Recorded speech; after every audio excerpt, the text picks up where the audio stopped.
Masyarakat Indonesia kemungkinan besar tidak mengetahui bahwa Gunung Kemukus yang berada di Jawa Tengah terletak di daerah bekas kekuasaan Partai Komunis Indonesia.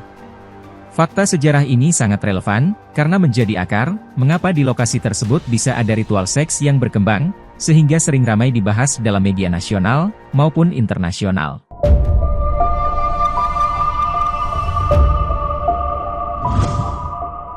Portal berita asal Inggris, Daily Mail, menurunkan sebuah laporan investigasi tentang ritual seks di Gunung Kemukus, Jawa Tengah. Sorotan utama dari laporan itu adalah tentang perilaku berhubungan seks dengan orang asing di gunung itu, yang dipercaya dapat membawa keberuntungan. Patrick Abboud, jurnalis video yang melakukan investigasi di Gunung Kemukus, juga membongkar pola ritual dalam gunung ini. Setiap 35 hari, mereka yang mencari keberuntungan harus melakukan hubungan seks. Hal ini diulang hingga 7 kali. Patrick mengatakan, sulit untuk mencerna hal ini dengan logika, memakan waktu beberapa minggu untuk mencernanya. Mereka yang mencari peruntungan pun datang dari berbagai kalangan, termasuk pria yang telah menikah, ibu rumah tangga, hingga pejabat pemerintahan. Gunung Kemukus adalah tempat munculnya mitos Pangeran Samudro. Menurut kisah dari mitos ini, tokoh Pangeran Samudro adalah pelarian dari kerajaan Majapahit, saat masa jatuhnya pada tahun 1478 Masehi, dan berdirinya kerajaan Demak. Pada saat itu, seorang pangeran jatuh cinta pada ibu tirinya. Keduanya berhubungan seks di puncak gunung itu. Untung tak dapat diraih, malang tak dapat ditolak. Keduanya tertangkap, dan kemudian dibunuh.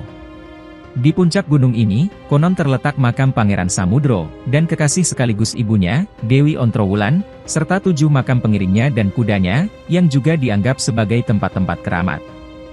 Pangeran Samudro diyakini sebagai seorang yang bijaksana, pecinta damai, serta mempunyai kekuatan yang luar biasa, akibat pertapaannya di daerah Gunung Kemukus. Sehingga, setiap Jumat Pon dan Jumat Kliwon, makam suami istri tersebut sangat ramai dikunjungi ribuan peziarah, yang datang untuk ngalap berkah.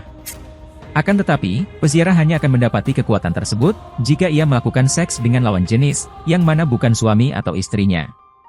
Dari kisah ini, Patrick berkomentar, "Saya pikir, ada kontradiksi dengan gunung seks itu. Itu adalah prostitusi, lalu bagaimana itu dibiarkan terjadi oleh pemerintah dan pemuka agama?"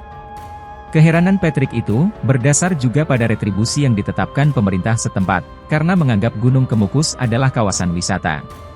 Patrick juga mengungkapkan bagaimana sulitnya dia mengorek informasi dari narasumber yang terlibat dalam ritual ini. Alasan utamanya adalah, narasumber itu takut pasangannya mengetahui mereka telah berhubungan seks dengan orang lain. Seorang wartawan asal Filipina, Orlando de Guzman, juga pernah melakukan riset tentang berkembangnya ritual seks di Gunung Kemukus, melalui program Australian Consortium for In-Country Indonesian Studies di Universitas Muhammadiyah Malang. Penelitiannya mencoba menjawab, apakah ada hubungan antara G30S, dan munculnya mitos Pangeran Samudro di Gunung Kemukus.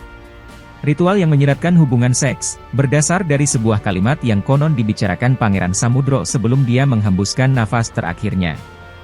Kalimat tersebut dalam bahasa Jawa adalah, "Sing sopo duwe panjongko marang samubarang kang dikarepke bisane kelakon iku, kudu sarono pawitan temen, mantep, ati kang suci, ojo slewang-slewang, kudu mindeng marang kan katuju, cedakno demene kaya dene yen arep nakani marang panggonane demenane."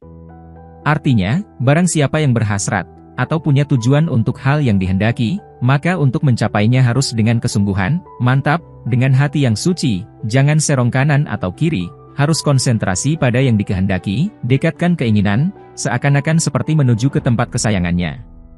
Bagi peziarah yang berdatangan ke Gunung Kemukus, ungkapan demikianlah yang menjadi alasan utama, kenapa mereka melakukan ritual hubungan seks di kawasan makam sang pangeran. Banyak peziarah berpendapat, bahwa kata demenan dalam bahasa Jawa, berarti kekasih, istri simpanan, atau wanita idaman lain.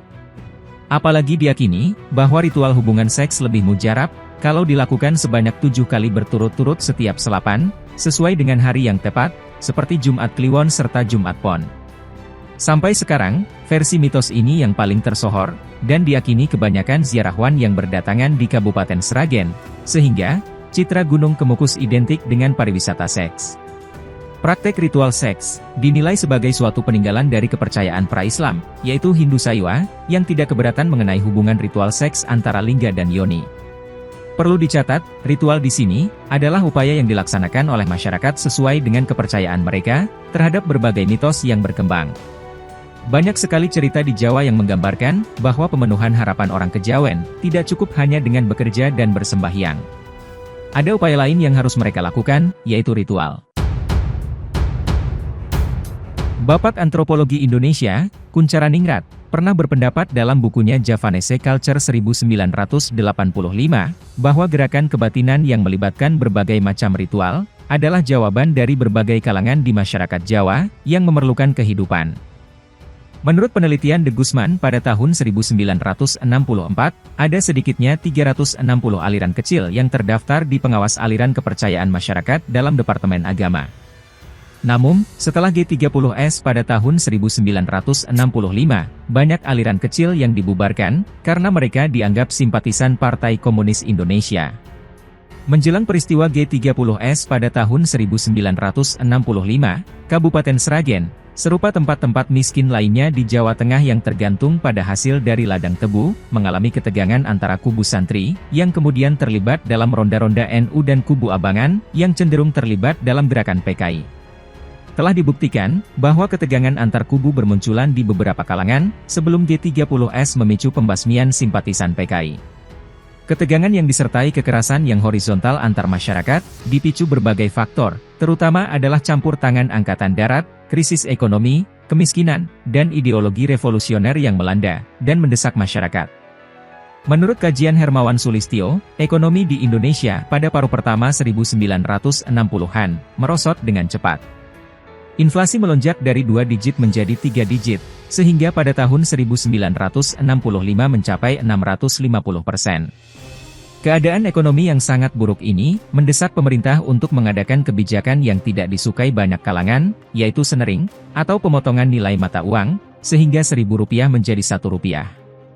Merosotnya perekonomian makro, menimbulkan tekanan yang sangat berat bagi petani di Jawa Tengah dan Jawa Timur, di mana perkebunan tebu diandalkan sebagai produk ekspor utama pemerintah.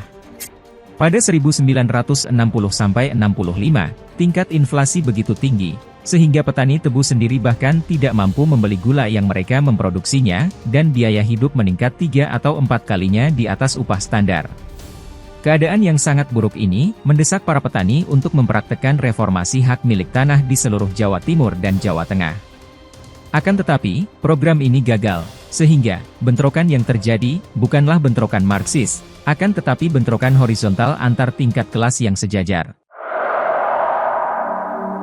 Mbah Syamsuri, juru kunci tertua di Gunung Kemukus mengatakan, bahwa mitos Pangeran Samodro menjadi populer setelah G30S, waktu dampak krisis ekonomi meluas dan menjadi krisis, serta bentrokan budaya antara kubu abangan yang cenderung mengikuti PKI, dan kubu santri yang terlibat dalam ronda-ronda NU.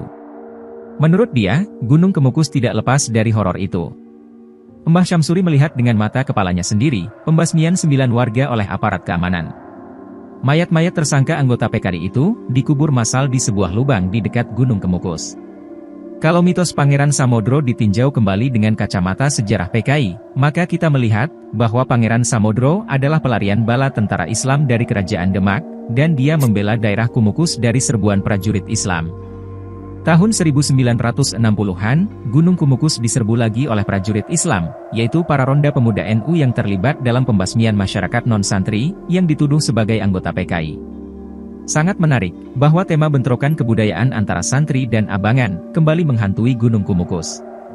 Garis lintang sejajar ini, antara mitos dan sejarah, mungkin salah satu alasan, mengapa Pangeran Samodro kembali diketengahkan dalam perhatian penduduk. Pada tahun 1983, wilayah Gunung Kemukus diambil alih oleh pemerintah Orde Baru, setelah sebelumnya sengaja diabaikan, karena hubungannya dengan PKI. Pemerintah kemudian menghaluskan penafsiran mitos Pangeran Samodro, agar tidak ada unsur-unsur terlarang antara simpatisan dengan PKI, dan menjadi sejalan dengan nilai-nilai Pancasila. Menurut versi mitos yang diresmikan pemerintah daerah Sragen, Pangeran Samodro adalah pahlawan yang patut dicontoh. Menurut pemerintah, nilai-nilai yang diteladani dari Pangeran Samodro adalah A. Ketakwaan kepada Tuhan Maha Esa, B. Menghargai orang tua sebagai perantara lahir manusia ke dunia, C. Selalu taat dan setia kepada negara. D. Tidak takut menghadapi kesukaran atau penderitaan dalam menunaikan tugas. E. Seorang tokoh pendamai serta pemersatu bangsa. Dan selalu bertanggung jawab. Dengan tafsiran ini, pemerintah mengusulkan bahwa makam bangsawan yang berjasa atas kepentingan negara patut dikunjungi Siarawan. Dengan penafsiran pemerintah ini, mengenai nilai-nilai yang diteladani Pangeran Samodro, gagasan Pancasila bisa tercium. Pemberian tafsiran resmi, juga seiring dengan konfrontasi antara masyarakat di Kumukus dan aparat Orde Baru. Pada tahun 1983, persis dengan tahun pengambilan ahli Gunung Kumukus oleh Dinas Pariwisata, Presiden Soeharto mengumumkan rencana Jakarta untuk membangun proyek raksasa Waduk Kedung Ombo, yang akan menenggelamkan 35 desa di Kabupaten Boyolali dan Sragen, yang terletak di daerah genangan air. Proyek ini dibiayai Bank Dunia, dengan dana sebesar 156 juta dolar Amerika, dan bertujuan untuk mengirigasikan 87.000 ladang seluas 59.000 hektar persegi.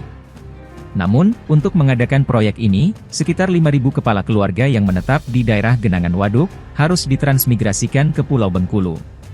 Presiden Soeharto menggunakan kekuasaan militernya, untuk memaksa penduduk menerima ganti rugi sebesar Rp250 per meter persegi.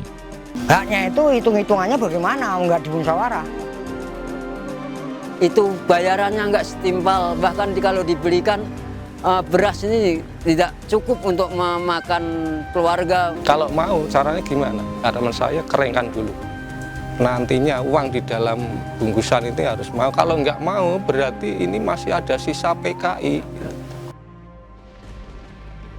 Tempat makam Pangeran Samodro, juga kena genangan air waduk ini, sehingga sampai kini, Gunung Kumukus ini terletak di tengah waduk.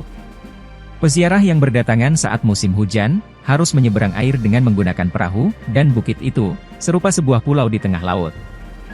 Pada tahun 2017 lalu, pemerintah baru membangun jembatan menyeberangi Waduk Kedung Ombo, demi pengelolaan objek wisata Gunung Kumukus, dalam upaya mengubah citra negatif lokasi tersebut.